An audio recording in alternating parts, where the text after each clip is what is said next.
Hello.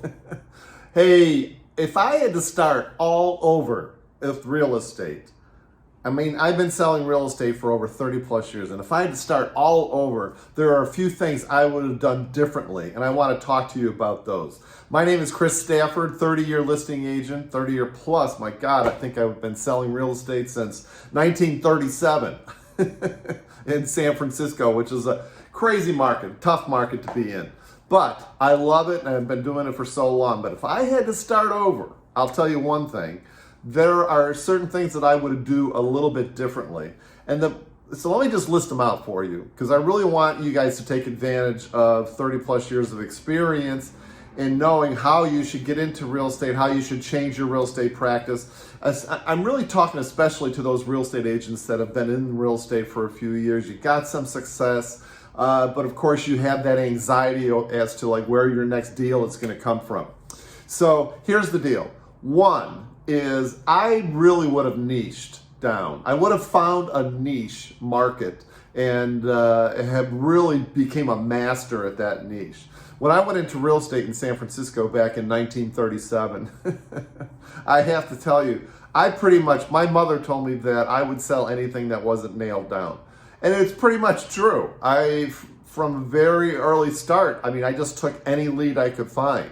And it was something that I just really wasn't conscious of. And I think that if somebody had told me, hey, you should niche down into a particular property type, you should niche down into a particular type of seller, a particular type of buyer, a particular area, or maybe a particular building in San Francisco. A lot of people, we have a lot of high rises with many apartments. So I really would have picked an area or a building or a type of buyer seller and really ran with that. The cool thing about when you're niching down is that you really have the ability to focus and funnel all your energy and all your marketing budget and all your marketing to that particular niche, and it becomes a lot more effective, So I definitely would have done that for sure. I think the other thing I would have done too is I would have done a better job setting boundaries with my clients. Again, I took a lot of crap, especially early on, and I think with experience and age and wisdom that you're better at setting boundaries as to what you will do and what you won't do with your clients. What I have found, which is the easiest, best way to do this, is really sort of set the tone up front.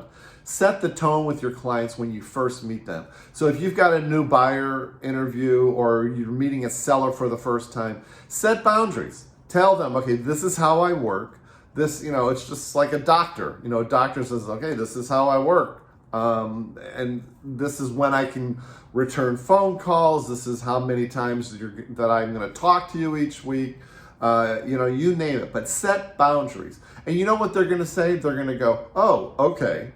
And I didn't do that when I first got into real estate. And consequently, people were calling me like at 11 o'clock at night or super early in the morning, and they expected answers immediately. And it was really sort of tough.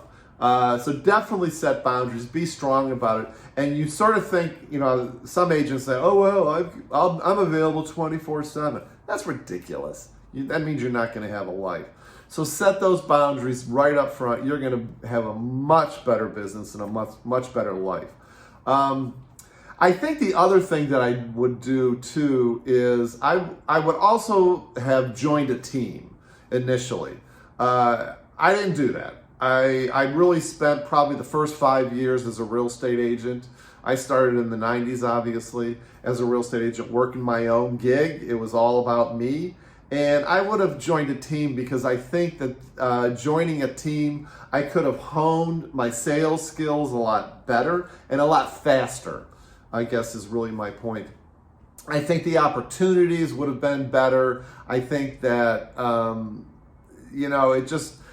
you would have had more opportunities, probably more leads. You could understand like what the lead guy is doing, and you could probably cut your learning curve.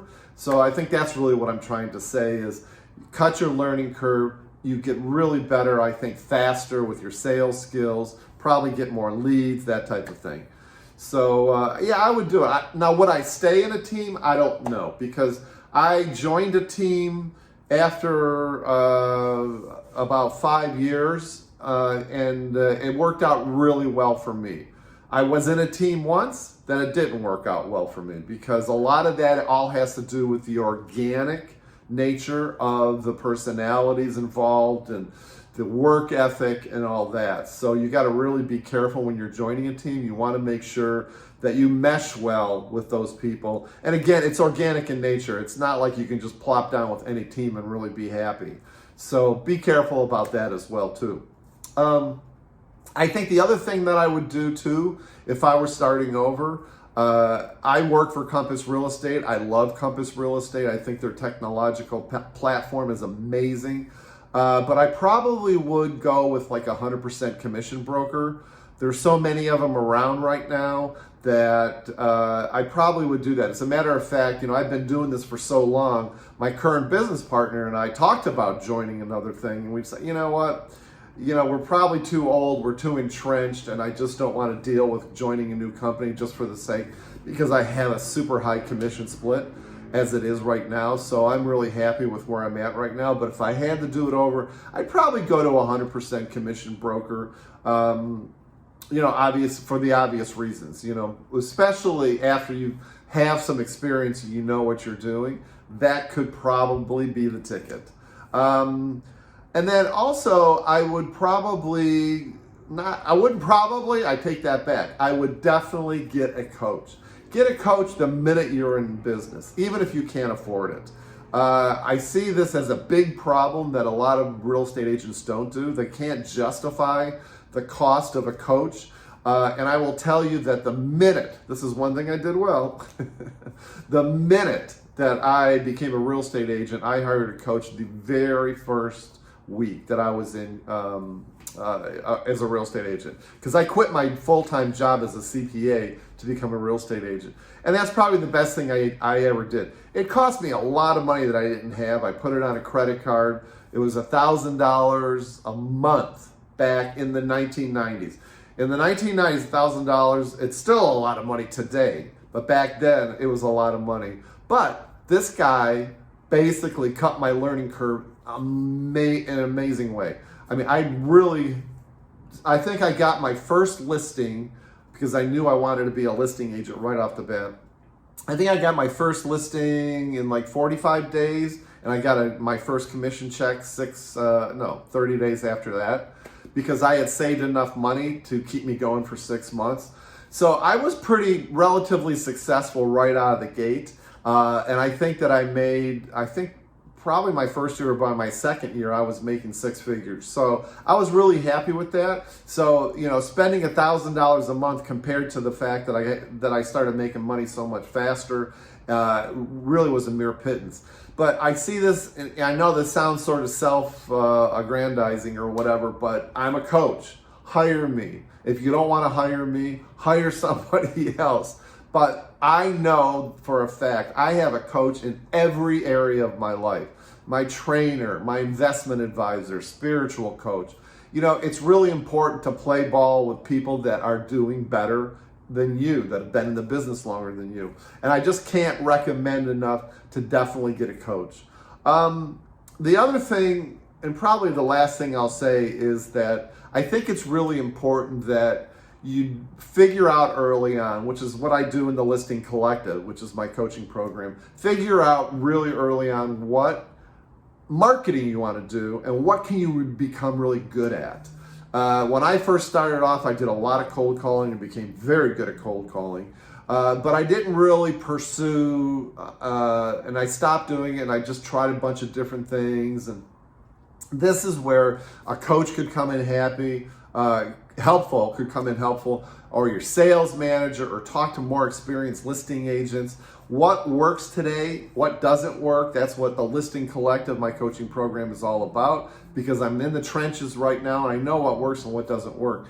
And if I had just started out, I would want to know, okay, what are the marketing strategies that are going to really work today? What am I going to enjoy doing? What do I want to do? And I think that's the biggest thing that I didn't do early on, is I really just didn't focus on, 1, 2, or ideally 3 marketing strategies, and then become a master at those 3 marketing strategies. So I think that was the biggest mistake that I made when I first started in real estate.